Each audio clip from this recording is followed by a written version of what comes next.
शिव जटाओं से प्रकट मां भद्रकालिका का वास जनपद बागेश्वर के इस पवित्र कमशार घाटी में है, जहां वरिष्ठ व्यास जी इन दिनों श्री देवी भागवत महात्म्य का वाचन कर रहे हैं और एक सतचंडी विराट यज्ञ का भी आयोजन देवी के इस पवित्र प्रांगण में हो रहा है।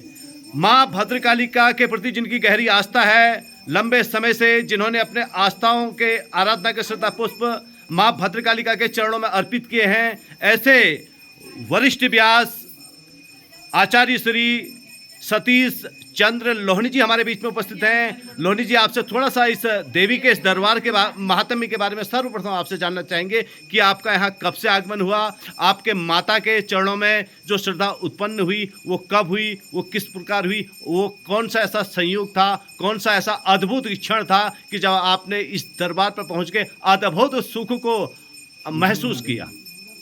जय माता जी। जी। जयंती मंगलाकाली भद्रकाली कपालिनी दुर्गा क्षमा स्वाधाती स्वाहा स्वधा नमोस्तुते। अब ये तो एक बहुत बड़ी संक्षिप्त सा उतना तो अब नहीं हो ना संक्षिप्त सा, लेकिन इससे जो जुड़ाव हुआ है या मिलन हुआ है जी, या एक संबंध धीरे धीरे बना है, वो आदरणीय श्री जगदीश चंद्र तिवारी जी, तो जो भगवती के उपासक हैं जी, और उनके शरीर पर भगवती भद्रकाली आती भी है।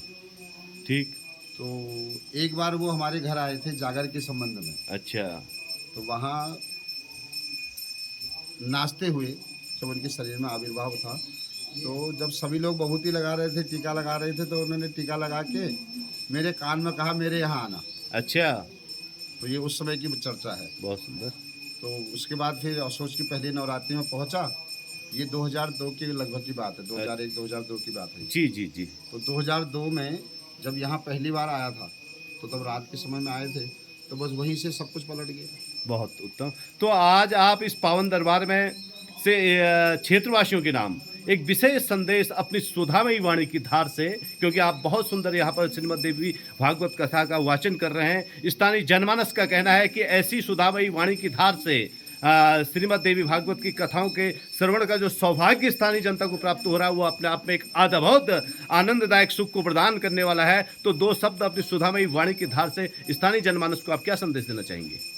मैं तो एक ही बात कहूँगा, जो भी उनको अच्छा लग रहा है, तो इसका मतलब है मेरी माँ मेरे हृदय में बैठ करके कह रही है और उनके हृदय में बैठ करके सुन रही है। बहुत सुंदर, बहुत सुंदर। क्योंकि जब उनके हृदय में बैठ के सुनती है तभी अच्छा लगता है। अति उत्तम, अति उत्तम। क्योंकि किसी व्यक्ति की ऐसी सामर्थ्य नहीं है कि उसको अच्छा लगे। अति उत्तम। तो आपको यह प्रेरणा कैसे मिली कि यहाँ पर सतचंडी महायज्ञ का आयोजन करना है, श्रीमद देवी भागवत का आयोजन करना है? यह आपकी कब की योजना थी और जो वर्तमान समय में फलीभूत है, यह प्रेरणा आपको कहाँ से प्राप्त हुई? मन में इच्छा तो यही, जब क्योंकि करीब करीब 12 से 14 वर्ष में लगातार जी असोच की नवरात्रि में यहाँ आता रहा हूँ। जी जी। नवरात्रि करने के लिए। जी जी। हालांकि कोई विधि विधान पूजा पाठ ऐसा मुझे आता नहीं है। हाँ हाँ। तो जो भी था, जो भी आके करते थे, तो उसी के फलस्वरूप एक दिन कभी मन में विचार था कि भगवती का सबसे बड़ा यज्ञ सतचंडी होता है। हाँ हाँ। तो कभी अगर ऐसी कृपा हो कि हम भी कर पाएं, तो लेकिन अकेले में तो सामर्थ्य नहीं थी, तो उसने एक ऐसा परिवार बनाया भद्रकाली करके। अच्छा, वाह। तो जिसमें बहुत अच्छे अच्छे लोग जो भी उसको चाहने वाले थे जुड़ते चले गए, और आज उन्हीं की सभी के फलस्वरूप ही सब हो रहा है। अच्छा, एक चीज मैं आपसे और जानना चाहूँगा कि माँ भद्रकालिका का पावन पीठ है, एक दरबार आपने गौलापार ज्वाला पोखरी में, शायद मैं सही बोल रहा हूँ, तो ज्वाला पोखरी में स्थापित किया है। मूल शक्तिपीठ यहाँ है, तो वहाँ पर आपके उस शक्तिपीठ को स्थापित करने का क्या उद्देश्य है? उसको स्थापित करने का उद्देश्य ये था कि एक बार मेरे साथ, अब नाम तो मुझे पता नहीं है जी, ऊंचा पुल में कोई थेरेपी करने वाले हैं। अच्छा अच्छा, ठीक ठीक ठीक। तो मेरे अंगुलियों में, घुटनों में बहुत ज़्यादा दर्द हुआ, यहाँ पूजा करते समय पाठ से बैठ नहीं पा रहा था आसन। जी जी जी। तो तब उस समय एक मन में ऐसी इच्छा जागृत हुई कि कल को बुढ़ापा होगा, फिर अगर आ नहीं पाया, कर नहीं पाया तो क्या होगा। तो मैंने खाली ऐसे ही कहा था, मैंने कहा कुछ व्यवस्था ऐसी हो जाए कि वहीं बैठ के कुछ कर लिया जाए।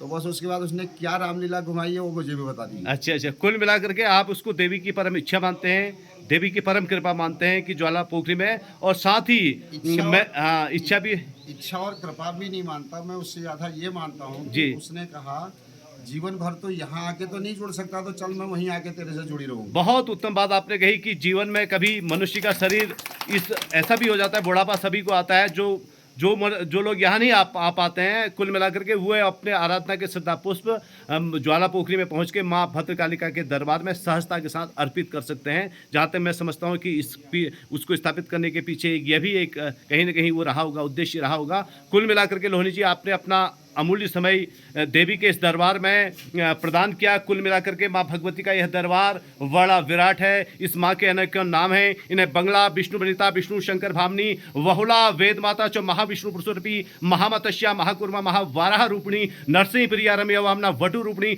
जाम दगनी स्वरूपा च रामा राम प्रपूजिता, कृष्णा कपर्दिनी, कृत्या कलह, कलह विकारिणी सहित अनेक नामों से पुकारा जाता है। ये था भगवती भद्रकालिका का कमशार घाटी दरबार। और हमारे साथ मौजूद थे प्रसिद्ध कथावाचक सतीश चंद लोहनी जी, जिन्होंने अपनी सुधामयी वाणी की धार से यह एक शुभ संदेश आप सभी लोगों के लिए प्रसारित किया है। लोहनी जी आपका बहुत बहुत धन्यवाद। और कुछ कहना चाहते हैं अवश्य कहिए, स्वागत है।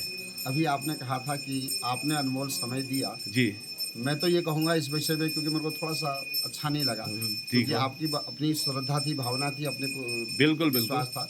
लेकिन मेरे को ये लगता है कि मेरा अनमोल समय नहीं है, मेरे को अनमोल जीवन दे करके उसने अपने से जोड़ा है, ये बड़ी कृपा है। बहुत उत्तम बात आपने कही कि समर्पण का जो भावना है, तेरा तुझको अर्पण क्या लागे मेरा, यह जो आपने सुंदर भाव प्रकट किया है। क्योंकि कहा भी गया है मूर्ति का काठ पाषाण की, मूर्ति में नहीं भगवान तो है भाव में। याहित भाव प्रधान आपने भावनाओं का जो सुंदर शब्दों में वाचन किया है, उसके लिए भी आपका बहुत बहुत धन्यवाद है। बहुत बहुत धन्यवाद आप सभी लोगों का। और आप सभी लोगों ने अपना अमूल्य समय दिया। हमारे साथ मातृशक्ति भी मौजूद है यहाँ पर इस देवी के इस दरबार में, और काफ़ी श्रद्धालुजन यहाँ पहुँचे हुए हैं। राष्ट्रीय न्यूज़ चैनल के लिए माँ भद्रकालिका के दरबार से मैं रमाकांत पंत आप सभी लोगों के साथ लाइव हूँ। धन्यवाद।